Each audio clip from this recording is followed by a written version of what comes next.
Satgas Covid, kemudian ada stakeholder yang terlibat langsung dari mulai kedatangan PLN sampai dengan ke lokasi karantina.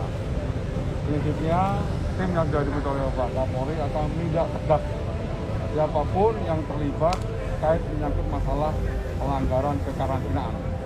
Karena ini menyangkut masalah kepercayaan dunia internasional di Indonesia.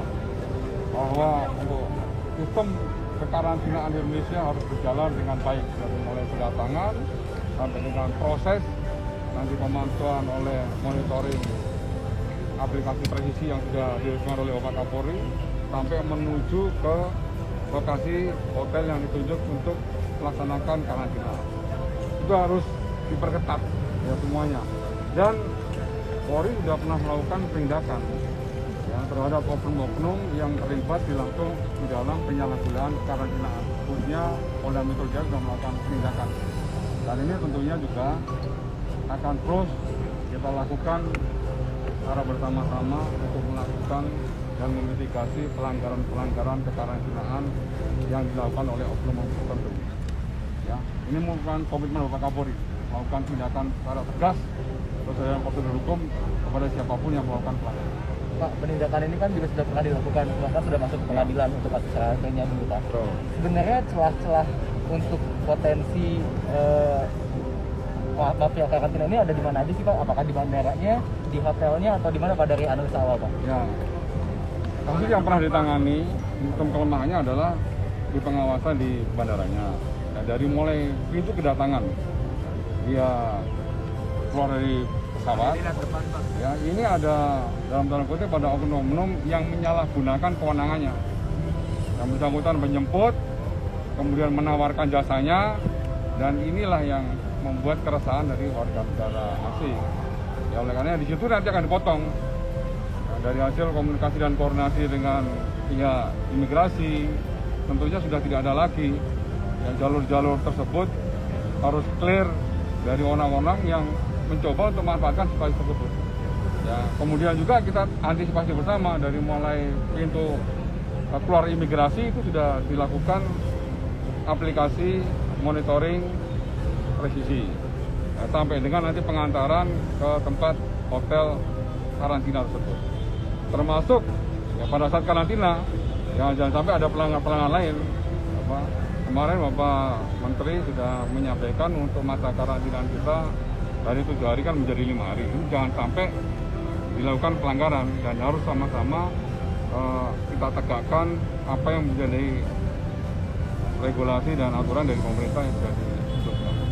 Pak Dedi, izin Pak, sejumlah pihak kan menilai ada perbedaan penanganan dari polisi terkait kasus dugaan ujaran kebencian antara Edi Mulyadi dengan Arteria Dahlan karena laporannya itu hanya berbeda hari, sementara Edi saat ini sudah ditetapkan sebagai tersangka, sementara Arteria belum dilakukan pemeriksaan. Nah, dari polisi sendiri ini kayak gimana Pak terkait kasus Arteria Dahlan? Semua sudah berproses. Yang nanti akan kita sampaikan update-nya ya dalam waktu ya nanti akan kita sampaikan update-nya dalam waktu yang tidak terlalu lama. Kita tunggu dulu ya. Semuanya sedang berproses karena menangani dari Polda Metro Jaya. Pak, kemudian dari Edi Mulyadi sendiri kan pernah menyebut juga mengunggah video yang bilang bahwa dia sudah dibidik dan merasa akan jadi target untuk menjadikan tersangka dan lain sebagainya. Adakah memang Pak dari polisi? Ya begini ya, polisi dalam hal ini penyidik bekerja selalu berdasarkan fakta hukum. Ya, kita punya aturan-aturan penegakan hukum yang dilakukan sesuai dengan kitab undang-undang hukum acara pidana. Diatur semuanya di situ. Ya, kalau misalnya ada yang merasa keberatan terkait menyangkut masalah penegakan hukum dilakukan kepolisian, juga ada lembaga yang untuk mengkoreksi itu adalah bidang pra-peradilan.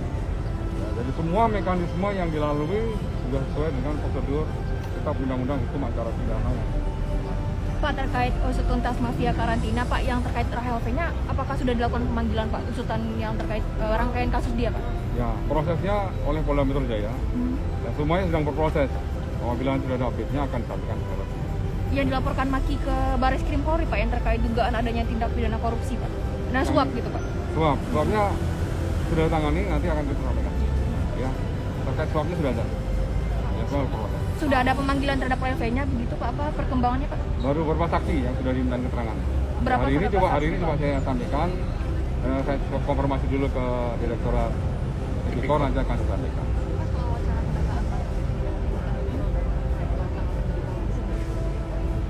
Itu yang leading sektor yang dikedepankan adalah Badan Penanggulang Ekstremisme dan Terorisme MUI, dan juga ada Kementerian Agama. Itu sebagai leading sektor yang terdepan. Ya, termasuk di situ ada juga Badan Penanggulangan Terorisme, itu ada di situ. Itu melakukan assessment dulu. Kami polisi ada di second line sebagai early warning dan early detection, mengingatkan kepada masyarakat untuk betul-betul waspada ya, terkait menyangkut masalah sebaran paham-paham radikal. Oke, cukup ya teman-teman. Terkait ada dugaan kebocoran data Pak di Matahari.com mengenai ekspres yang di kampus Transmedia, ini apakah sudah ada laporannya dan Ya belum ada laporannya ya. Dari kalau misalnya ada yang merasa dirugikan, tolong segera laporkan ke Direktorat Cyber Baris Krim. Kemudian nanti ada langkah-langkah dari mekanismenya, yang mulai dari melakukan assessment dulu terhadap bukti-bukti, kemudian juga melakukan profiling terhadap suatu peristiwa pidana. Ya, oke. Kita Pak, ada silakan. informasi penangkapan Adam Denny ada apa enggak? Pak Hoax, Pak? Belum. Oh, belum ada. Ya, nanti akan informasikan. Oke, terima kasih ya. Ya, visi perkapnya itu akan total apa? Ya, cepatnya. Ya, ini sudah melalui kajian akademik yang cukup komprehensif dan cepatnya akan dilakukan revisi dan tahun depan akan diberlakukan untuk seragam satpam juga. Oke, terima Tapi kasih. tahun ini masih transisi ya Pak ya? Ya, masih transisi. Oke, lagi ya. Pak, update teroris dong, Pak. Update